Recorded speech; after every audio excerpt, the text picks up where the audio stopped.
A flight attendant made fun of a Down syndrome child mid-flight, but he had no idea the boy was the pilot's son, and the cabin went silent. A flight attendant mocked a young boy with Down syndrome mid-flight, believing his cruelty would go unnoticed. He didn't realize the child was the pilot's son, and every insult was being recorded in real time. The moment he laughed, his entire career began to fall. Subscribe if you believe arrogance always collapses when true dignity rises. Special needs kids always cause a disruption. Bram Halder muttered under his breath, his voice low enough to seem casual, but not low enough to avoid being heard. He didn't even glance at the boy in row 14 as he passed, pretending to focus on the tray of laminated menus in his hand. But the subtle curl of his lip and the roll of his eyes betrayed his disdain. Raynor Vale froze. He had just finished fastening Micah's seatbelt, kneeling in the narrow aisle with one hand resting gently on his nephew's lap. The boy was beaming, his round cheeks lifted in a joy only a child could carry, especially a child like Micah. The small plush airplane in his hands wobbled slightly as he flapped it in sync with his arms, mimicking the takeoff he'd been eagerly anticipating all morning. His excitement was loud, not in sound but in movement. Joy radiated from him like sunlight through cabin glass. Raynor's head tilted slightly toward the aisle. He didn't move, didn't turn, but every muscle in his jaw tightened. He wasn't a confrontational man by nature, quiet by habit, observant by choice. But something about that muttered comment didn't just sting. It echoed. It reminded him of every school hallway, every shopping aisle, every whisper Micah had unknowingly passed through. His instinct was to rise, to say something, but Micah tugged gently at his sleeve, smiling up at him. "I saw another plane outside," Micah said, his voice bubbling with unfiltered delight. "It had blue wings, Uncle Ray." Raynor forced a smile, pushing the comment from his mind. "That's right, champ," he replied softly, smoothing a wrinkle from Micah's shirt. "Maybe we'll see it again when we take off." Behind them, Bram had already moved on, tossing menus on tray tables without care, still wearing the detached air of someone who had long since stopped seeing passengers as people. The cabin hummed with the usual sounds, seatbelts clicking, overhead bins slamming shut, and the occasional cough muffled by recycled air. But for Raynor, everything had narrowed. The buzz faded behind the ringing silence of one cruel sentence. He didn't react, not yet, because Micah was still smiling. And that came first. Far ahead, in the cockpit of Attendant Flight 327, Captain Raynor Vale adjusted the final parameters for takeoff, his fingers moving across the controls with disciplined calm. His focus was absolute. Everything about his posture, back straight, jaw clean-shaven, voice steady, spoke of a man who lived by precision. He hadn't yet been told who was aboard. He hadn't yet seen row 14. Flaps set, confirming flight path to Veldon, he said over the headset, nodding to his co-pilot, Murren. "Confirmed, Captain," Murren replied. "Weather's smooth, all the way. Should be a clean 2 hours." Back in the cabin, Bram returned to the front galley, pulling aside a younger crew member named Laren. "You see row 14? Bram asked, voice dripping with false concern. "Kid's already flapping around like we're hitting turbulence." Laren glanced back, confused. "I think he's just excited." Bram scoffed. "Excited or not, someone like that shouldn't be in public airspace without a seatbelt made of rope." Laren blinked. "That's not funny." But Bram was already turning away, waving his hand dismissively. "It's a joke, lighten up." Raynor had heard it again, this time clearly. No muttered, no ambiguity. He shifted in his seat, leaning slightly as if to stand, but again, Micah distracted him. The boy was now tracing shapes in the fogged-up window with his finger, spelling out what looked like the letter M over and over. Raynor's throat tightened, not out of anger, yet but because he knew these moments were sacred. They weren't always easy to come by, not with airports, security checks, and a long list of people who only ever saw Micah's differences and not his light. "Do you think we'll go above the clouds?" Micah asked suddenly, turning to him with bright, expectant eyes.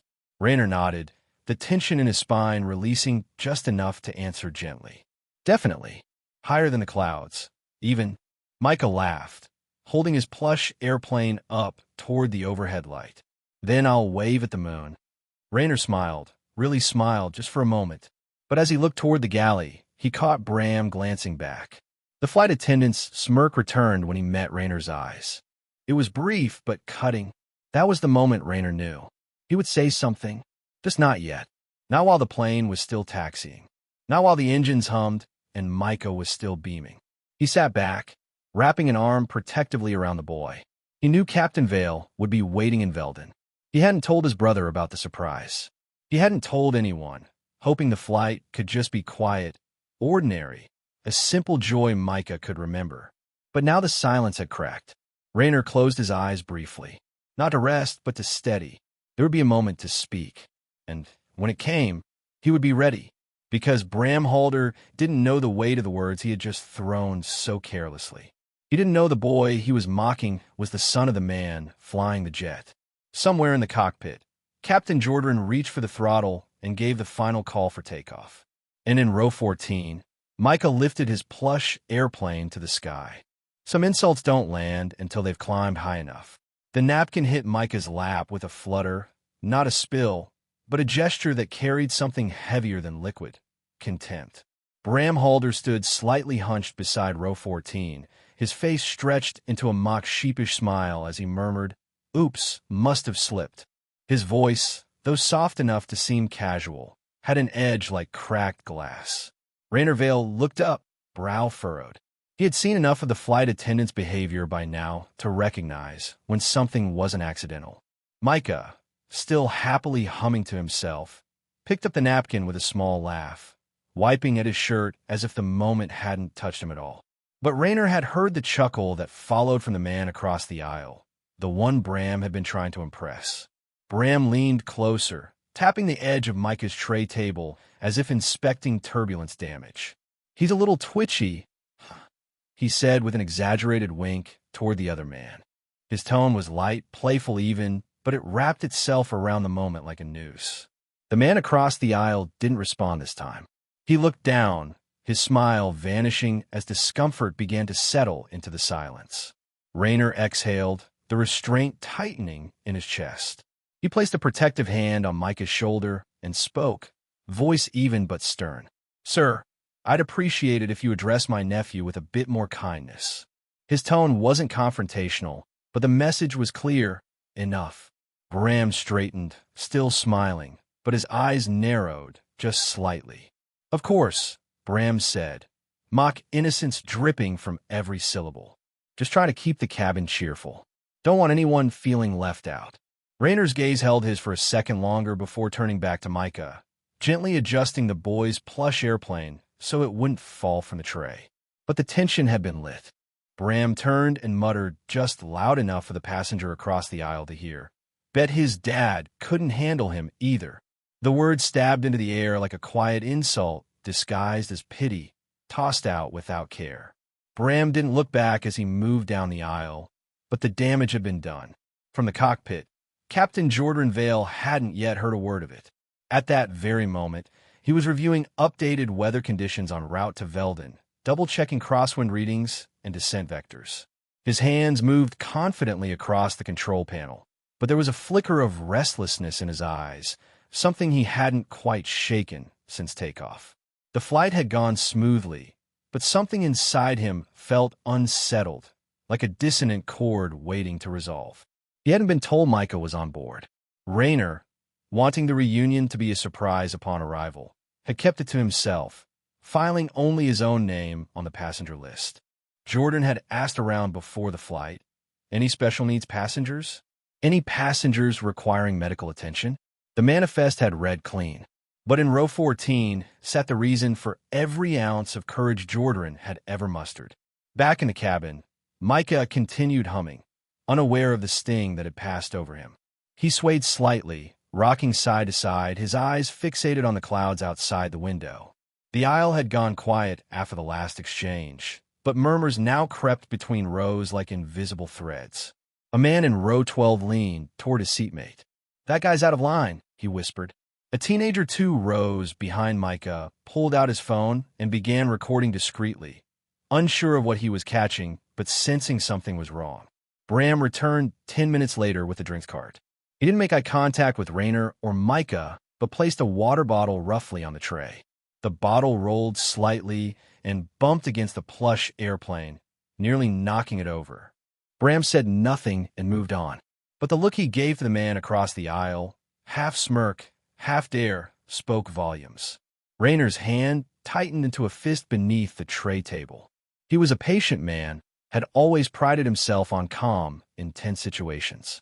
But something about this was different. It wasn't just the disrespect, it was the calculated nature of it, the fact that Bram knew Micah couldn't defend himself and seemed to find joy in that. In the cockpit, the co-pilot, Murren, turned briefly to glance at the door, his face unreadable. "We've had some crew notes filed from the last flight," he said, casually sliding a report across the center panel. Jordan scanned it briefly, eyes narrowing at a familiar name, Bram Halder. 3 passenger incidents dismissed due to lack of context. One involved a child with autism. Another, an elderly man with dementia. Jordan's brow furrowed. "Keep an eye on the cabin," Jordan said quietly, "and let me know if anything odd comes up."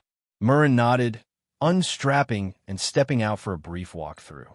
He moved through the cabin quickly, observing interactions without interfering. As he passed row 14, he saw Raynor seated stiffly, lips pressed tight, arms crossed. Bram passed by the other way, not noticing Murren's glance.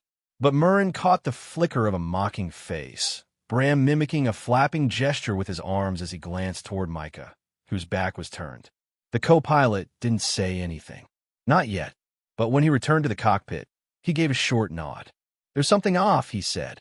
Jordan's hands paused on the throttle. "Confirm the name of the passenger in row 14. Murren checked his notes. Raynor Vale. Traveling with a boy. No name listed. Jordan's voice dropped. "His name is Micah.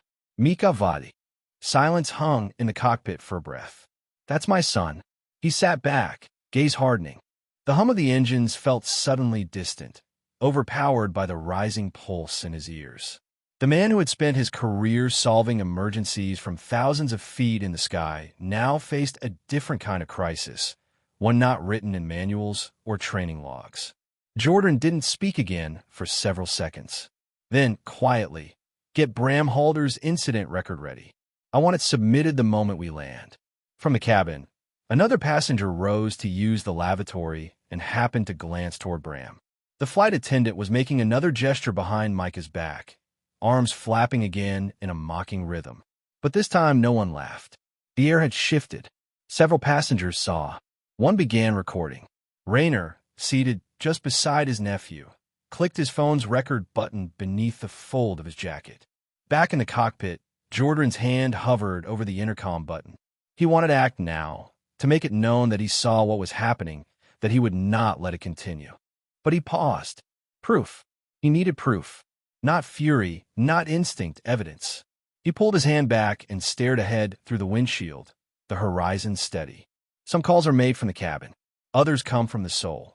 Midway through the flight, the seatbelt sign blinked off with a soft chime, releasing a wave of subtle movements across the cabin as passengers stretched, adjusted trays, or prepared for a short break. But in row 14, what should have been a moment of quiet relief began to sour. Flight attendant Bram Halder approached the row carrying a tray of drinks and pre-packaged snacks, his gait exaggerated just enough to hint at carelessness. He glanced at the boys seated by the window, Micah, still gently rocking with delight, humming under his breath while clutching his plush airplane. Bram's eyes narrowed, his lips twisting into something that wasn't quite a smile. As he neared the row, Bram gave a theatrical sway of his hips, then jerked his arm abruptly. The motion tilted the tray just enough to send a small paper cup of juice tumbling forward. A sharp gasp cut through the row as the liquid splashed across Micah's shirt, staining the soft blue fabric with orange. Micah froze, startled, his eyes widening as his lower lip began to tremble. Bram chuckled, standing over him with mock apology. "Guess the turbulence likes you best, champ," he announced, his voice louder than necessary. His tone wasn't cheerful, it was performative, patronizing, and thinly veiled in sarcasm. Around them, passengers glanced over uncomfortably. A few chuckled hesitantly, unsure whether they were witnessing a harmless accident or something else entirely. Micah looked down at the mess on his shirt, then slowly turned his head toward his uncle. His fingers clutched his toy tighter. Raynor Vale rose from his seat with steady control. His movements were deliberate, not rushed, not aggressive. He placed a calming hand on Micah's shoulder and looked Bram straight in the eye. "That wasn't an accident, was it?" he asked, his voice low and restrained. Bram didn't blink. He shrugged and smirked, his words cutting without volume. "Maybe you shouldn't be flailing like a seagull," he said, nodding dismissively toward Micah, as if offering a logical explanation. The tension in the row thickened like fog. Raynor stood still for a moment longer, then exhaled slowly. "I'd like to speak with the cabin supervisor," he said. "There isn't one," Bram replied smoothly, his arms folded. "I'm a senior crew member on this flight." The implication was clear. There would be no escalation, because Bram had ensured he was the final authority in this part of the cabin. Just then, the cabin curtain rustled slightly as co-pilot Murren stepped out for a routine cabin check. He was tall, sharply groomed, and moved with quiet observation. As he scanned the aisle, his eyes locked onto the tableau unfolding in row 14. He watched Bram, smug and dismissive, Raynor, calm but firm, and Micah, now staring down at the small juice stain blooming like a sunburst across his shirt. Murren paused. His gaze hardened for just a moment. He said nothing, didn't intervene, just made a mental note. Then, after a brief beat, he turned and disappeared silently back through the curtain. In the cockpit, Captain Jordan Vale reviewed the digital performance diagnostics on the main panel when a quiet notification blinked onto the corner of the screen. It wasn't urgent, a flagged log from the cabin interface. Unusual interaction reported, passenger row 14. Jordan's brow furrowed. He tapped a few keys and brought up the specifics. The report had been anonymously submitted, lacking detail, but flagged by an onboard monitoring system tied to cabin activity. He leaned toward the co-pilot's seat, now temporarily empty, and keyed into the intercom system that connected to the internal cabin crew log. "Flag row 14, he murmured. "I want the incident marked and a detailed entry pulled by landing." Then he spoke aloud, his voice cold and quiet. "Give me details." Back in the cabin, Bram continued his rounds, stepping past Micah and Raynor as if nothing had happened. But there was a slight shift in how passengers watched him now, more cautious, more alert. One man in row 15 leaned away as Bram passed, lips pressed tightly together. Across the aisle, another adjusted his phone subtly, as if beginning to record. Raynor reached into the side pocket of his seat and withdrew his phone, activating the camera function without raising it too high. He began recording, not out of revenge, but protection. Something in him had shifted. The mockery was no longer subtle. It was deliberate and unchecked, and he had a feeling it wasn't over yet. At the front of the aircraft, Murren re-entered the cockpit. He didn't sit down immediately. Instead, he stood beside the captain's chair and said quietly, "Sir, I saw something." Jordan didn't look up. "Go on." "There's a crew member mocking a boy in row 14. It's not just poor conduct. It's targeted." Jordan finally turned, his jaw tightening. "Can you confirm a boy's name?" Murren gave a slow, steady nod. "Micah Vale, traveling with a man named Raynor Vale." The silence that followed was not confusion. It was calculation. Jordan's fingers gripped the throttle lever slightly tighter, his expression unreadable. He stared ahead, but his mind was now racing behind the controls. "Begin preparing the incident log," he said at last, "and flag Bram Halder's record. I want his in-flight conduct reviewed immediately upon landing." Murren nodded once and returned to his seat, tapping into the internal logs. Unseen by all but a few, Bram walked past row 14 once more. This time, he made a face behind Micah's back, crossing his eyes, waving his arms loosely in imitation of the boy's gentle rocking. A passenger in row 13 caught it and looked away, disturbed. Bram smirked and moved on, assuming his performance had earned another quiet laugh. But Raynor saw it too. The camera in his hand stayed steady. His breath stayed even. He wasn't just recording a moment. He was documenting a truth. In the cockpit, Jordan hovered his hand over the intercom toggle, then hesitated. His thumb paused midair, the weight of his position pressing harder than ever. He could make a statement now, but without proof, it would be dismissed as emotion, not accountability. He needed one more piece. Not yet, he murmured to himself. Some calls are made from the cabin. Others come from the soul. Bram Halder strutted past row 14 with the careless confidence of someone convinced he owned the aisle. Micah sat quietly, legs gently kicking beneath his seat, his hands flapping in small rhythmic motions as he hummed the sound of jet engines under his breath. His plush toy rested neatly on his tray table. Bram glanced down and sneered. With a flick of his face muscles, he exaggerated Micah's gestures and grinned slyly, then made a mocking flapping motion of his own, directing it toward a man across the aisle. The man, a passenger in his late 40s with a briefcase in his lap, watched Bram's behavior with thinly veiled discomfort. He gave a strained smile, then looked away.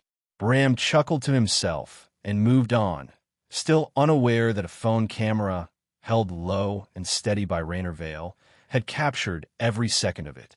Back in the cockpit, co-pilot Murren stepped through the door with an unusual stiffness in his shoulders.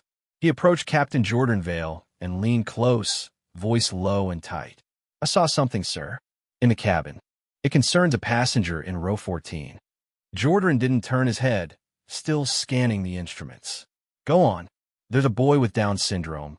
His name's Micah. He's traveling with a man named Raynor Vale, one of the attendants. Bram Halder, he's been mocking him. Openly. Repeatedly." For a brief second, the steady hum of the cockpit monitors seemed to hush. Jordan's hand, resting on the throttle, flexed slowly. He didn't speak yet. The name hit his chest like a silent blow. "Micah Vale?" he asked finally. Murren nodded. "Yes, sir. I confirmed it with the manifest." Jordan inhaled through his nose, slow and measured, the kind of breath taken not for oxygen, but for restraint. His eyes flicked toward the clouds rolling past the cockpit window. The boy on that manifest was not just a passenger. He was his son. "Notify cabin services," Jordan said, his voice iron flat but charged with tension. "I want Bram Halder's full incident record waiting when we land. Anything on file, every detail."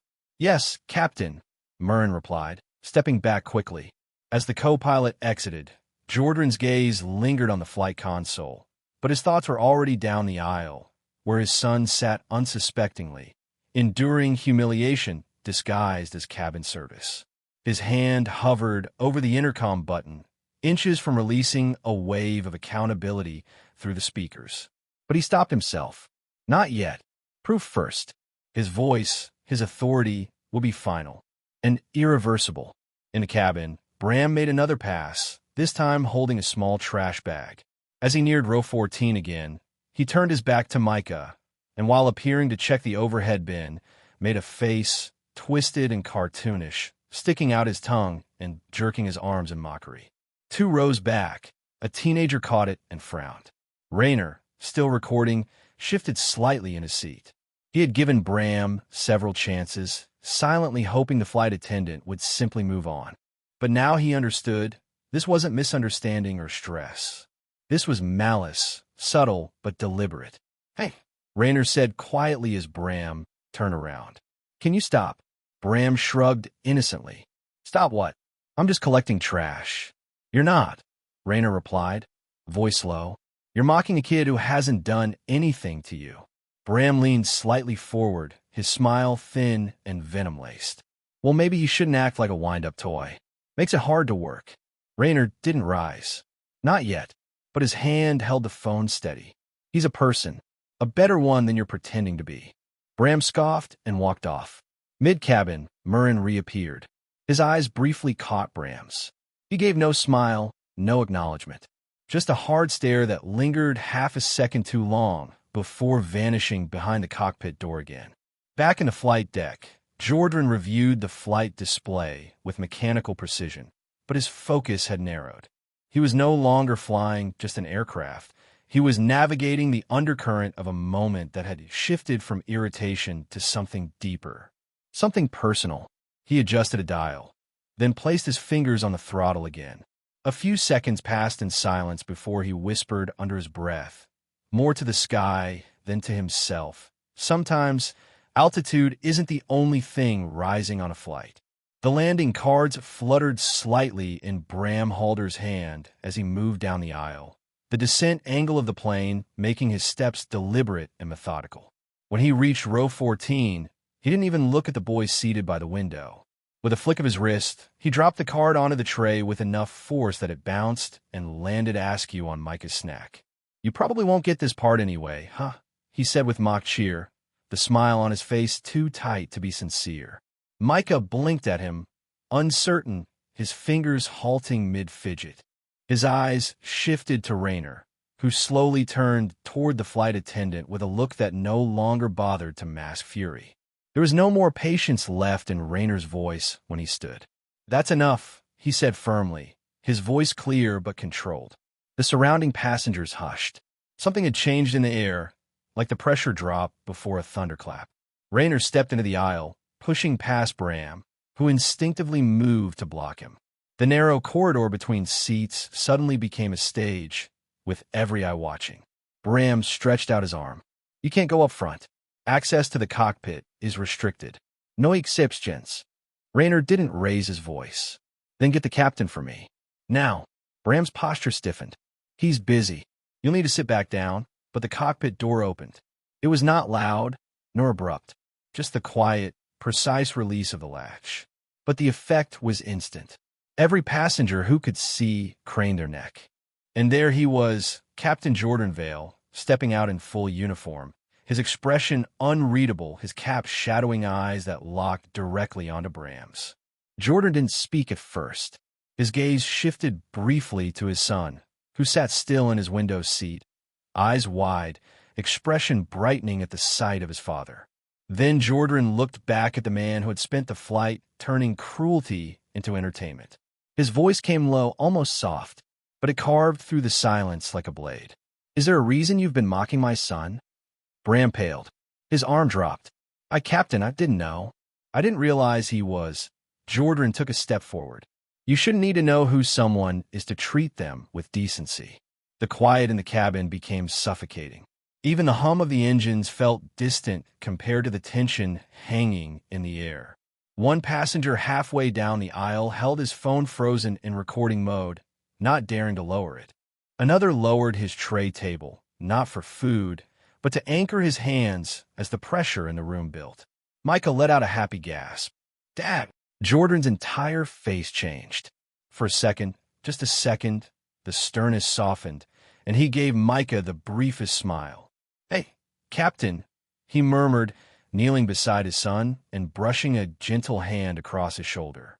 Then he straightened, turned back to Bram, and spoke with the certainty of a man who carried more than wings on his uniform.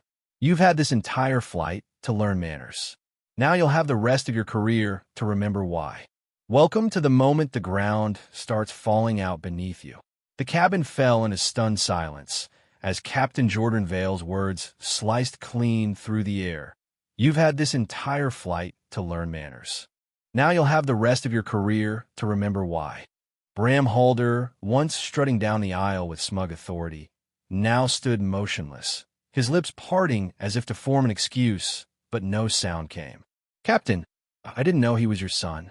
I was just—" Jordan raised a hand, silencing him with the kind of precision that didn't require volume.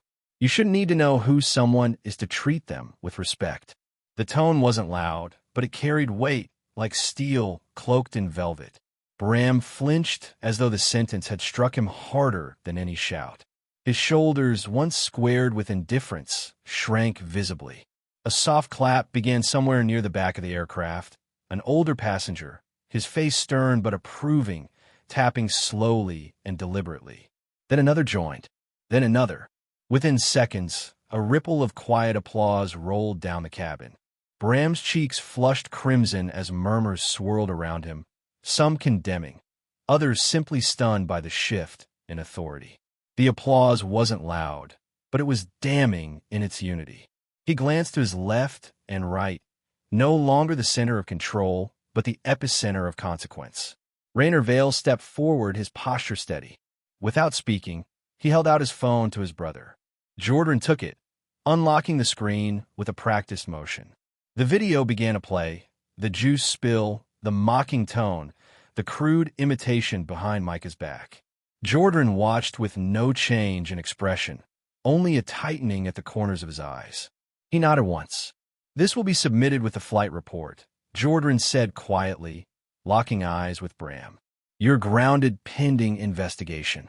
Bram opened his mouth again, but the words stumbled over each other, incoherent. He looked around for an ally, but there were none. His fellow crew members averted their gazes.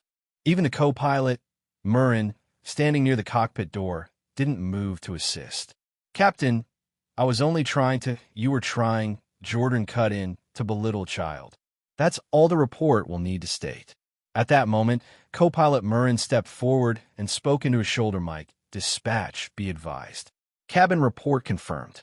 Requesting arrival of compliance personnel at gate D6 upon landing. Subject, Bram Halder, senior crew. Stand by for full documentation." His voice was crisp, emotionless, official. The finality of the transmission made Bram's knees weaken slightly. He reached for the headrest of a nearby seat to steady himself, but the passengers seated there subtly shifted away. Isolation was a new feeling for him, and it was arriving quickly. Unaware of the adult tensions unfolding around him, Micah tugged gently on his father's sleeve.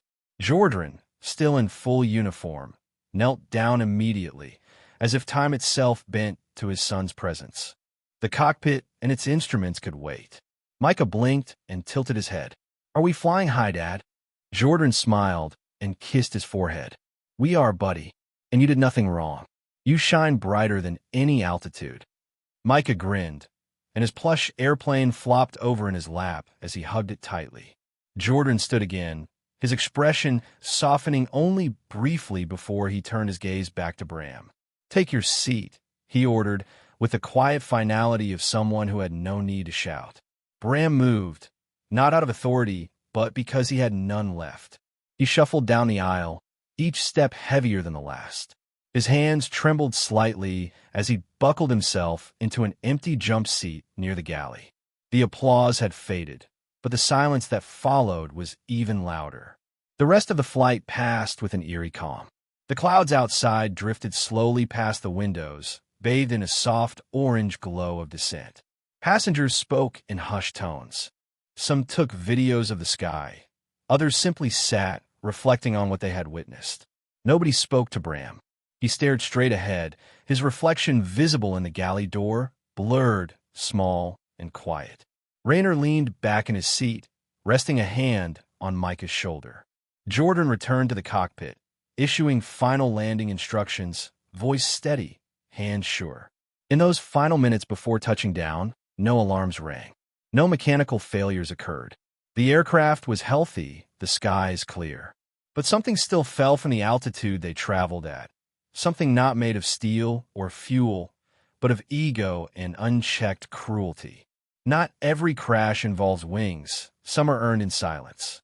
"Flight attendant Bram Halder, please come with us," the officer repeated, louder this time, his tone no longer leaving room for confusion. The moment hit like a dropped anchor. Bram froze halfway through his attempted detour past the forward galley, eyes darting toward the gate doors as if calculating whether he could still make a quiet escape. But the two uniformed security officers blocked both exit and excuse, their posture firm, unyielding. One held a tablet loaded with the airline's compliance protocols, while the other subtly adjusted the clasp on his radio, ready if Bram resisted. Captain Raynor Vale stood just behind them, still in full uniform, but it was the young boy beside him, Micah, who made the moment cut deeper. Micah clutched his small, plush airplane, completely unaware of the significance unraveling in front of him. Raynor remained close, his expression unreadable, though his shoulders held the quiet weight of someone who had endured much and spoken little until it mattered most. Passengers began disembarking, but the usual shuffle of travel had been replaced by a strange hush. Rows 12 through 17 lingered, A retired teacher from row 13 stepped forward before even being asked. She wore a sky blue cardigan and held a notebook clutched tight to her chest. "I wrote down what I heard him say," she said softly, handing the notes to the compliance officer. Her fingers trembled, not from fear, but conviction. "I saw him make fun of the boy's hands," another passenger added, a young man in a business suit holding his phone up. "I have it on video." The phone screen displayed the grainy but unmistakable image of Bram mimicking Micah's movements with cruel exaggeration. The cabin air, stale from hours of recirculation, seemed to thin even more as the evidence mounted. Bram's voice cracked. "I didn't mean it like that. I was just trying to lighten the mood." But the words dissolved before they reached anyone's sympathy. Jordan didn't even flinch. His jaw was tight, his gaze precise. "You had the entire flight to correct your course," he said, voice low. "You didn't." One of the officers motioned with his hand, and Bram reluctantly turned to walk beside him, his authority visibly stripped. The once confident stride of a senior attendant was gone, replaced by something small, almost shuffling. He didn't meet anyone's eyes. As they moved toward the terminal exit, another ripple of movement began. More passengers volunteered their accounts. A father traveling with his teenage son mentioned how Bram had set the tone of discomfort early on. A pilot, off-duty in row 11, quietly approached Raynor. He made a comment to another passenger about Micah being a flight risk. "I didn't realize he meant it literally until I saw your face tense." Inside the terminal, the situation escalated to a new altitude, one that required no engines. A small but clearly high-level reception team from Alton Air stood waiting by a private meeting room just past the jet bridge. Their suits were immaculate, expressions unreadable. The compliance officer gave them a nod, then turned to Jordan. "He's yours now. Do what you need to do." Jordan didn't wait. Once Bram was escorted behind a frosted glass door, he stepped in with Micah and Raynor. A long table sat in the center of the room, lined with 3 airline executives from headquarters: Director Holland Maris, Legal Advisor Brent Carell, and Ethics Liaison Orrin Dostell. Jordan didn't bother sitting. "I'm submitting a formal directive," he said, placing Raynor's phone and the passenger notes on the table. "Flight Attendant Bram Halder's status must be suspended immediately, pending a full tribunal investigation. I've already drafted the request for internal review. This isn't a request for delay. It's a procedural necessity." Carell, the legal advisor, opened his mouth, but Holland raised a hand. "No argument," Holland said simply. "We've already received social footage from 3 passengers and 1 off-duty staff member. His credentials are frozen as of this minute." Jordan gave a slow nod. His voice, though composed, carried the chill of controlled disappointment. "This wasn't just about my son," he said. "It was about every passenger who deserves dignity." Outside the glass, Micah sat on a bench, legs swinging as he played with his plush airplane. He was smiling. Raynor knelt beside him, whispering something that made the boy giggle. The hallway lights cast gentle reflections across the polished floor, blurring the line between those who watched and those who stood for something. And as the quiet hum of the terminal filled the silence once more, the moment settled like a final, righteous landing. Justice doesn't need volume. It just needs altitude and clarity. The attendant smirked, certain no one would challenge him, unaware that every gesture, every word, and every witness had already aligned in the boy's favor. If you believe bullying under a uniform always folds when a father with integrity stands up, hit subscribe now, because justice never hesitates. The moment the plane's wheels touched down on the tarmac at Veldon International, the story had already left the cabin and entered the world. Within minutes of disembarkation, a grainy but clearly audible video uploaded by a passenger from row 15 began circulating online. The title alone drew clicks at lightning speed. Flight attendant mocks boy with Down syndrome. Pilot's reaction silences cabin. The video opened with a brief clip of Micah sitting quietly by the window, fingers gently tapping his tray table, when Bram's voice could be heard in the background mocking his movements. Then came the turning point, Captain Raynor Vale stepping out from the cockpit, calm but with unmistakable purpose, confronting the flight attendant who had unknowingly taunted his own son. The clip ended with stunned silence, followed by an eruption of supportive claps. Within hours, the views had reached six figures. By nightfall, it had crossed 2 million. Inside a modest hotel suite near the airport, the contrast between global outrage and Micah's quiet world could not have been starker. Micah sat cross-legged on the carpet, carefully assembling the parts of a toy jetliner Jordan had given him earlier. His lips moved silently, mimicking the radio chatter of imaginary air traffic controllers. Beside him on the couch sat Jordan, still in uniform, back pressed against the cushions, but his mind racing far from rest.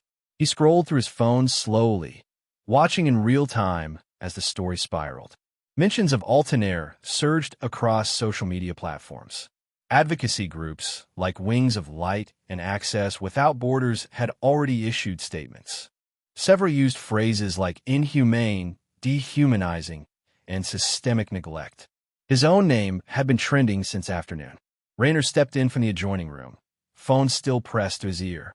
"That's the 5th call today," he muttered, rubbing the back of his neck. "This one from the National Inclusion Council. They're asking if we'd be willing to make a statement on behalf of families who've faced similar treatment." His voice carried the same weariness Jordan wore on his face. Jordan didn't look up. "I'll do it. Once. Not for them. For Micah. And for the next child who flies." His voice was quiet, firm. In another part of the city, far from the comforting presence of family, Bram Halder sat in a sterile room inside the airline's operations building, one of the many glass offices used for employee investigations. A clock ticked loudly above his head. His badge had already been surrendered. A copy of the suspension notice sat unopened in front of him. The company had initiated what they called a review holding procedure, a bureaucratic name for a period of enforced isolation from duty. Bram kept replaying the captain's words in his mind. "Now you'll have the rest of your career to remember why." For the first time in years, Bram had no quick retort, no sarcastic comment to mask his discomfort. The silence in that room, once a place of authority for him, now felt suffocating. Meanwhile, the airline itself had issued a brief and carefully worded statement. Attendant has become aware of a concerning incident aboard Flight 327 and is currently reviewing the matter internally to ensure compliance with our commitment to respectful and inclusive service. But that wasn't enough. Passengers from the flight began tagging the airline directly, posting their own stories, videos, and reactions. One passenger uploaded a clip showing Bram mocking Micah's gestures. Another tweeted a photograph of Jordan kneeling next to Micah moments after the confrontation. Testimonials flowed in like a tide, each wave louder than the last. In the hotel, Micah continued to hum softly to himself, attaching wings to his model plane. He smiled and looked up. "Do you think this one will fly, Dad?" he asked. Jordan finally pulled his gaze away from the screen. He leaned forward, brushing a strand of Micah's hair away from his forehead. "With the right hands," he said softly, "every plane can fly." Raynor watched the two, standing silently for a moment before sitting down beside them. "They're not going to stop calling," he said, more to himself than anyone. "I know," Jordan replied. "But this isn't about interviews. It's about making sure the next time a child boards a flight, he's seen, not singled out." Later that evening, as dusk painted the Veldon skyline with muted amber and slate blue, Jordan drafted a personal statement. He rejected the PR team's templated language. Instead, he wrote a single paragraph to be read aloud in a press release the following day. It ended with the line, "Dignity should not require explanation, not in the sky and not on the ground." He placed the statement in a folder and closed his laptop. As he looked across the room, he saw Micah, now fast asleep on the floor, arms wrapped around the half-built toy jet. Jordan rose quietly and draped a light blanket over him. Outside, the world buzzed with reactions, retweets, headlines, and outrage. Inside, a father watched his son breathe peacefully, knowing that somewhere between the silence of the night and the roar of the world outside, something had shifted. A jet can fly again, but trust, once it crashes, doesn't always lift off. The backlash hit like a second landing, louder than the first and impossible to ignore. Exactly 7 days after Flight 327 touched down in Velden, the video showing Bram Halder mocking Micah had amassed over 3 million views across platforms. The most-watched clip ended with Captain Raynor Vale stepping into the aisle, confronting Bram with the now-viral line, "You've had this entire flight to learn manners. Now you'll have the rest of your career to remember why."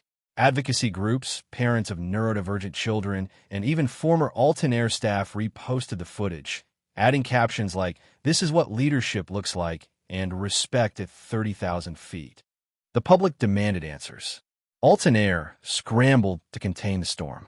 An invitation arrived at Jordan's inbox from a popular national network, requesting his appearance on a televised roundtable discussion titled Inclusion at Altitude: Dignity in Modern Aviation. The segment promised high ratings and emotional pull, but Jordan declined it without hesitation. He had no interest in becoming a spectacle or profiting from the pain his son endured. Instead, he recorded a simple statement from a quiet corner of his hotel room. No lights, no media team, just a steady voice and calm eyes. "Dignity isn't a privilege, it's a minimum standard," he said into the camera. Then he ended the recording. That clip, barely 90 seconds long, trended within the hour. Meanwhile, Bram Halder, now under internal suspension, released a statement of his own through a third-party PR firm. It began with an apology, but the tone felt too polished, too rehearsed. Worse, as people began digging into his past, an older clip surfaced, dated 11 months earlier, where he joked with another crew member about a hyperactive little freak in first class. The passenger had reportedly been autistic. Alton Air's leadership had no choice. Bram's contract was formally terminated. The company issued a new press release, this time less guarded. They acknowledged patterns of unacceptable conduct and announced a commitment to reform. Inside the corporate walls, the mood shifted from panic to reflection. Jordan had refused to remain passive, even off camera. When the board asked him privately if he intended to press charges or pursue legal action, he shook his head slowly. "My son already proved his worth in silence," he said. "The rest of us were just catching up." It was that phrase, repeated later by several board members, that catalyzed what came next. An emergency meeting was held within the training division of Alton Air. Under Jordan's quiet guidance, the airline began designing a new protocol, a comprehensive, mandatory sensitivity and ethics module. But more importantly, they approved the formation of a new in-flight conduct review panel. It wouldn't be made up of just internal employees or public relations staff. It would include neurodivergent passengers, family advocates, and caregivers, people who had lived the consequences of being dismissed at cruising altitude. Jordan was invited to help draft the curriculum. He accepted, but insisted on one condition: no one would know he was involved until the program stood on its own. "It has to be more than my story," he said. "Otherwise, it won't last past the news cycle." Raynor joined as a consultant, lending his insights not as a professional, but as a guardian, someone who had stood between his nephew and institutional indifference. Together, the two men pored over training footage, scripts, and cabin procedures late into the nights, making adjustments that would only be noticed in future flights when empathy replaced indifference. Back online, the video of Flight 327's confrontation continued to gain attention, especially among parents of children with disabilities. They shared stories, tagged the airline, and applauded Jordan's calm resolve. Comments flooded in. "This man didn't just defend his son. He defended mine too. I wish someone like Captain Vale had been on my flight last summer." My son saw the clip and asked, "Is that what a real hero looks like?" I told him yes. Still, there were critics, those who said Bram didn't deserve to lose everything for a few bad jokes. But their voices were drowned out by testimony after testimony from people who'd suffered in silence for too long, and from crew members who now saw the cost of cruelty disguised as humor. At the end of that long week, Jordan walked past a line of training jets on the tarmac, hands in his pockets. He paused beneath the wing of an aircraft still bearing the old Alton Air logo. The hum of distant engines filled the air. He thought of Micah, not just as his son, but as the boy who had unknowingly become the reason strangers across the country were rethinking how they treated others. He didn't smile. He didn't cry. He simply breathed, steady, resolved. Some changes are made not in anger, but in honor. Jordan stepped into the dimly lit training hangar without a word, the weight of the past few months resting quietly on his shoulders. The steel doors closed behind him with a hollow thud, shutting out the noise of the terminal beyond. The grounded Alton-Air training jet, now stripped of its engines and repurposed into a classroom for new flight crew, stood still in the hangar's center like a quiet sentinel. Inside the jet's cabin, a modest row of seats had been arranged facing forward, the walls lined with screens displaying emergency scenarios and simulation controls. But today, those screens were dark. Today, the jet was silent, not for drills, but for something far more personal. Micah sat in the captain's chair at the front, legs dangling slightly, clutching a paper plane he had made that morning. His eyes sparkled with wonder as his fingers traced the worn edges of the instrument panel. Jordan stood just inside the door, watching his son. He took in the sight, the innocence, the trust, the unfiltered joy, and inhaled, steadying himself. He knew this moment couldn't be repeated. Not with cameras, not with media. Just now. Just them. Raynor rose from a side seat and gave Jordan a nod, then returned to standing quietly against the cabin wall, his hands clasped behind his back. Nearby, two of Jordan's closest colleagues, flight instructors he had trained with decades ago, stood respectfully in uniform. No media, no executives, no aplausos. Only the low hum of hangar lights overhead, the soft rustle of Micah shifting in the seat, and the unspoken reverence of those who knew this wasn't a performance. It was a declaration. Jordan approached slowly. "Permission to come aboard, Captain?" he asked gently. Micah looked up and beamed. "Granted." Jordan smiled, crouching beside the seat. In his hand was a small black velvet box. He opened it carefully and held up a polished silver pin in the shape of a captain's wings. The initials MV were etched on the back, nearly invisible unless someone knew to look. "For bravery in flight," Jordan said, pinning it gently onto Micah's shirt. "For kindness under pressure. For showing more heart than half the sky combined." Micah looked down at the pin, then up at his father. "Like yours." "Exactly like mine," Jordan whispered, placing his hand over Micah's. "Because the title doesn't come from flying planes. It comes from how you carry people, even when they don't deserve it." Micah hugged him without warning, arms flung tight around his father's neck. Jordan froze, then wrapped his arms back just as tightly, eyes closed. Behind them, Raynor's throat worked as he swallowed emotion. One of the instructors shifted his weight, blinking rapidly. None of them spoke. The silence felt heavier than applause, more sincere than ceremony. When Micah finally pulled back, Jordan helped him down from the chair and walked him slowly through the cabin. He stopped at one of the jump seats, now modified for emergency training scenarios, and pointed to the panel beside it.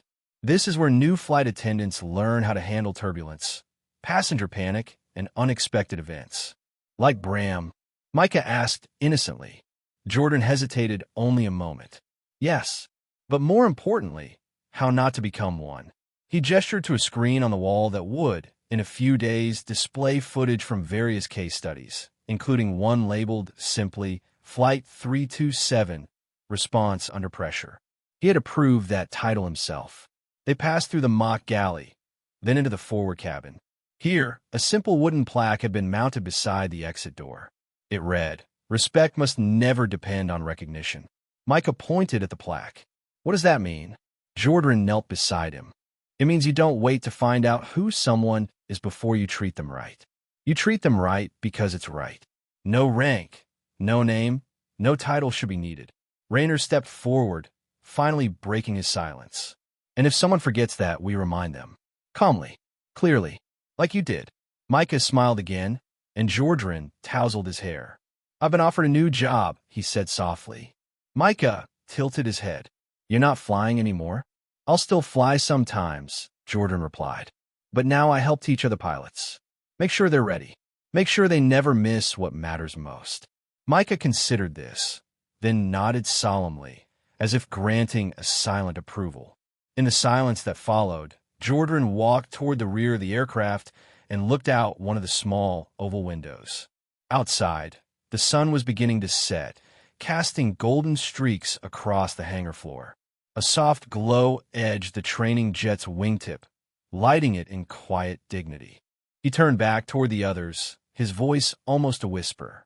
"I wanted him to know," Jordan said quietly, "that no one gets to shrink his sky. Some wings are given, but the strongest ones are shown." Back at headquarters, the moment came without warning. A single complaint file, one of hundreds archived in Altair's internal system, triggered it all. The complaint wasn't recent. It dated back nearly 8 months.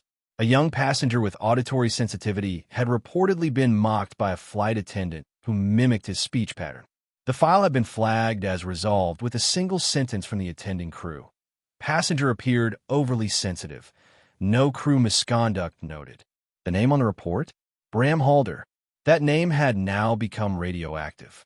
Raynor Vale sat at the ethics committee table, posture straight, eyes locked on the digital monitor as complaint after complaint populated the screen. His knuckles tightened as he read through each entry. There were patterns: passengers with disabilities, children with sensory conditions, elderly travelers, all dismissed with casual cruelty and closed hastily. Some had even included sarcastic language in the crew remarks section. How had this gone unnoticed? Cross-reference these with Bram's flight logs, Jordan said, voice low and measured. The audit lead, a bespectacled compliance officer named Derek Holst, nodded and began compiling matches. Within the hour, over a dozen incidents lined up directly under Bram's tenure, each marked with a common thread: indifference, sarcasm, and managerial apathy. Why were these closed without follow-up? Jordan asked. A junior ethics analyst named Vale responded hesitantly. Because the crew reports were accepted as final. No passenger calls were logged afterward, so the assumption was that the issue resolved itself. Jordan shook his head slowly. The absence of protest doesn't equal the presence of justice. The silence that followed was the sound of a company exhaling in guilt. By evening, 2 mid-tier managers who had repeatedly signed off on Bram's reports were placed on administrative leave. The next morning, 3 more were quietly removed from oversight roles. Jordan did not make a public statement. He didn't need to. Internal memos with his signature began circulating, detailing the launch of a new anonymous reporting system. Passengers and crew alike could now flag inappropriate behavior directly to the ethics committee without needing to go through the chain of command. "Sir, should we limit this to serious violations only?" an operations director asked during the rollout. Jordan turned to him, eyes steady. "No, every small act of disrespect is a precursor to a bigger failure. This isn't about fire alarms, it's about sparks." But his work didn't stop at systems. Privately, Jordan began reaching out to other pilots and senior staff he knew had family members with special needs. One by one, they met in the quiet of the pilot lounge or the corners of late-night staff calls. Each man brought with him not just stories, but purpose. Jordan proposed something larger: a formal coalition to draft an inclusivity charter for the entire airline. "We've been reactive too long," he said during their first session, seated beside Raynor, who had just joined the group. "Now we build something that flies ahead of the problem." Raynor spoke next. Micah never knew he was mocked, but he did feel something change. He got quieter. "Look down more. I want no other child to feel that shift and think it was their fault." They called it the Charter of Dignity in Flight. Within weeks, the draft was complete. It included mandatory scenario training, quarterly inclusivity assessments, and the formation of a rotating crew panel with lived experience in disability advocacy. Jordan pushed it through with executive backing, but chose not to attach his name to the public document. "This isn't about recognition," he told Raynor. "It's about direction." Yet even as reforms began reshaping policy, the deeper current of change stirred from something quieter: employee conversation. Crew members began requesting copies of the charter voluntarily. Younger stewards asked to shadow senior pilots with training in crisis de-escalation. And in break rooms once filled with silence, crew started discussing dignity as a daily practice, not just an HR phrase. Raynor, now serving on the Internal Ethics Advisory, helped compile real testimonials for the training handbook, first-hand accounts from passengers, stories from fathers, uncles, brothers, voices that had once gone unheard. Each testimony added depth to the curriculum. One day, as they reviewed the final layout of the onboarding update, Raynor looked over at Jordan and said, "You know, this started because you didn't yell." Jordan smiled faintly. Sometimes yelling proves you're right. Silence proves you're strong. They both knew the real storm hadn't been in the cabin. It had always been in the culture, quiet, comfortable, unquestioned. But now the tide was shifting, not because someone protested loudly, but because someone refused to back down quietly. And so, without press conferences or applause, a revolution began, not outside the gates of the company, but inside its control tower. Some revolutions don't start with protests, they start with restraint. Micah Vale's shoes tapped softly against the classroom's tiled floor as he walked to his cubby, clutching his blue lunchbox in one hand and a crumpled drawing in the other. The bell had just rung. Outside the window, autumn leaves drifted past in slow spirals, indifferent to the world's memory. Inside, the world moved on, too, at least as far as Micah was concerned. He had no idea that a flight he took months ago, one filled with quiet giggles, juice stains, and a surprise reunion, had left a mark far beyond the clouds across. Atop the small bookshelf beside his bed sat a sleek model plane, white and silver, with Micah painted across the side in precise, dark blue lettering. He didn't know why everyone smiled so wide when they saw it. To him, it was just a plane, a gift from his father's friends. Raynor Vale, seated in a modest community center 5 blocks away, adjusted the collar of his sweater and faced a room of young men in folding chairs. The poster behind him read, "Advocacy and Allyship, a Brother's Perspective." His voice was steady but personal as he spoke about what happened on Flight 327, how subtle cruelty can disguise itself in uniforms, how silence sometimes becomes complicity. He didn't name the airline or the crew member. He didn't need to. The story had already traveled farther than he ever imagined. You don't always need to throw punches to protect someone, he told them. Sometimes the hardest fight is just standing beside them and saying, "That's enough." One teen in the back, arms crossed, slowly nodded. Another wiped his eye with a jacket sleeve. Raynor kept going, unaware that the video of his brother stepping out of that cockpit had now reached over 2 million views. At the Alton Air headquarters, the aftermath was still unfolding, not as fallout, but as blueprint. Jordan Vale, now back in full rotation, passed through the training annex unnoticed. On the walls were new posters for incoming flight crews. One bore a still of a cabin aisle, a quote beside it, "Respect must fly before the aircraft does." In a nearby lecture room, a young trainee raised his hand. Wasn't this based on that story about the pilot and his son? The instructor, a tall, calm man named Disdain, simply nodded. It wasn't a story, he said. It was a lesson. Inside the onboarding manual, a new section had been added, Case Study, Flight 327. The incident had been rewritten not as scandal, but as a behavioral compass. Flight attendants read through the scenario, a child with Down syndrome, a series of escalating mockeries, the calm intervention by a captain, and the consequences that followed. Trainees were asked one question: what would you have done differently before you knew who the child was? Answers were required in writing. Back in the small hotel room where Jordan and Micah were staying for a layover, the lights were dimmed. The evening news played in the background, but muted. Jordan sat on the edge of the bed, watching Micah build a makeshift cockpit out of juice boxes and paper plates. "This one flies to Mars," Micah said proudly, placing the model plane on top. Jordan smiled, but his thoughts were elsewhere, on policy revisions, on upcoming board meetings, on the letter from a passenger who said the incident had made him rethink how he treated his own nephew. There were things Jordan would never say aloud, that it haunted him how close he came to missing the signs, that he sometimes wondered how many Micahs had been mistreated before someone happened to be watching, that he was proud but also exhausted.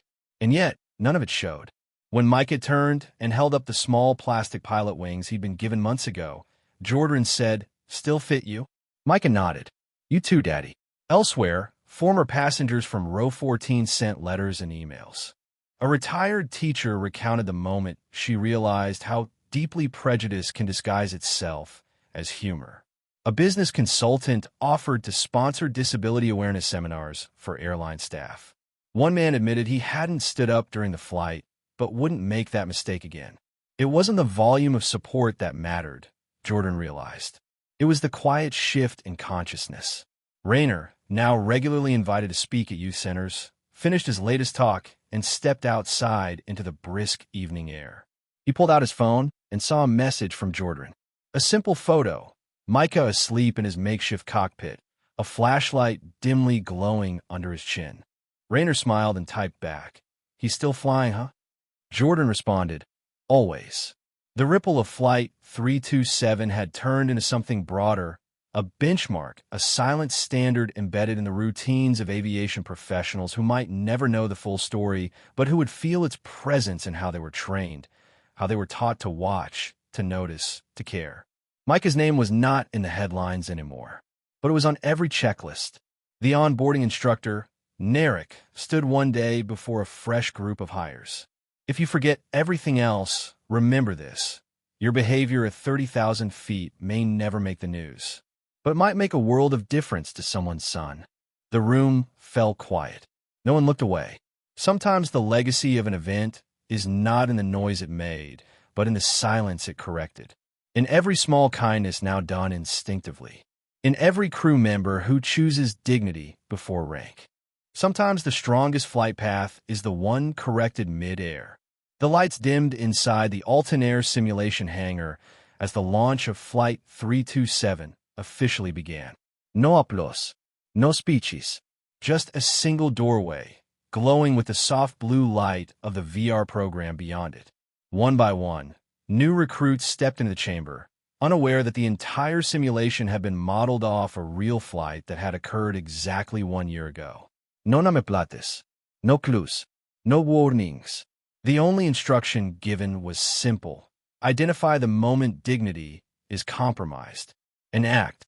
From the back row of the viewing gallery, Captain Raynor Vale stood silently, hands clasped behind his back, his pilot's cap low over his brow. He wore no name badge. No insignia marked him as anything more than an observer. But those who knew. The man who had once stepped into the cabin to defend his son without raising his voice was now overseeing a revolution in training, one designed not to punish, but to transform. His breath was steady, but his jaw tightened as the screen flickered to life. Inside the VR chamber, a trainee navigated the simulated cabin. A young boy rocked in his seat, clutching a plush toy. A virtual flight attendant dropped a napkin deliberately, his tone laced with mockery. Would the trainee notice? Would he intervene? Jordan watched, heart steady but firm. The simulation would only allow passage if action came before knowledge. If the trainee responded not because he knew who the boy was, but because he knew it was wrong. The first participant failed. He hesitated, smiled awkwardly, and moved on. The system buzzed. Rejected. The next trainee paused, looked again, and reported the behavior to a supervisor avatar. Approved. The room outside remained silent, tension palpable. No one spoke. This wasn't entertainment. It was atonement made digital. Behind the scenes, Raynor stood in the control booth, arms folded, watching the footage alongside the program's lead engineer. He had helped design the gestures, the voice inflections, the subtle cues in the simulation. Not to humiliate, but to replicate the kind of small, daily cruelties that often went unnoticed. They need to feel the hesitation, Raynor had said during development. They need to learn to overcome it before someone else pays the price. Micah sat just outside the chamber, cross-legged on a cushioned bench, assembling a small plastic model plane. He was a year older now, his face brighter, his hands more confident. He had no idea the training was about him. No one told him he was the reason this program existed. He simply knew today was a special day, and his dad had asked him to wear his captain's pin. When the door opened and a trainee stepped out, visibly emotional, Micah looked up and smiled. "Did you pass?" he asked innocently.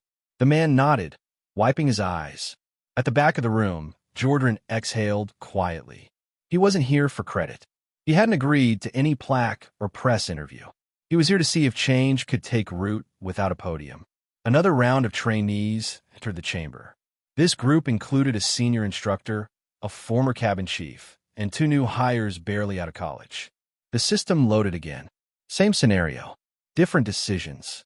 As the simulation unfolded, Jordan's eyes drifted to the large overhead screen, now displaying the final metrics. Intervention rate, hesitation delay, empathy triggers. He'd fought hard to include those parameters. Not just performance, but presence. Not just rules, but reflex. He had told the designers, if they wait until it's personal, they've already failed. Suddenly, Micah stood up and wandered toward his father, the small model plane still in his hands. "Dad," he asked softly. Jordan turned, crouching down to Micah's level. "What is it, son?" Micah held up the toy. "Is it true this is the plane from that night?" Jordan smiled gently, one hand on his son's shoulder. "It is." Micah looked at the chamber door, where another group was exiting. "And they're learning about it now?" Jordan nodded. "They are." Micah tilted his head. "But they don't know it was me?" "No," Jordan said, voice low. "Because they shouldn't need to." Micah's fingers brushed the captain pin on his shirt. "But I remember what you said to me that night. About respect flying first." Jordan's eyes softened. The final screen dimmed, replaced by a closing line of text that had been coded into every simulation's ending. It appeared now in bold, golden letters across the auditorium's wall. "Respect must fly before the aircraft does." Micah pointed at the screen, tugging his father's sleeve with quiet awe. "That's what you said to me that night, right?" Jordan smiled, eyes misting. "Exactly that, son. And now the whole sky knows it." By landing, the truth had spread across the cabin, and the pilot's calm confrontation dismantled the attendant's arrogance in seconds. His badge was removed, his contract froze, and the airline faced a storm it couldn't outrun. If you believe real authority acts with precision, protection, and unwavering strength, subscribe now, because justice always lands first. Disclaimer: the story you just watched is fictional. It highlights prejudice, disrespect, and the consequences of underestimating authority and family bonds.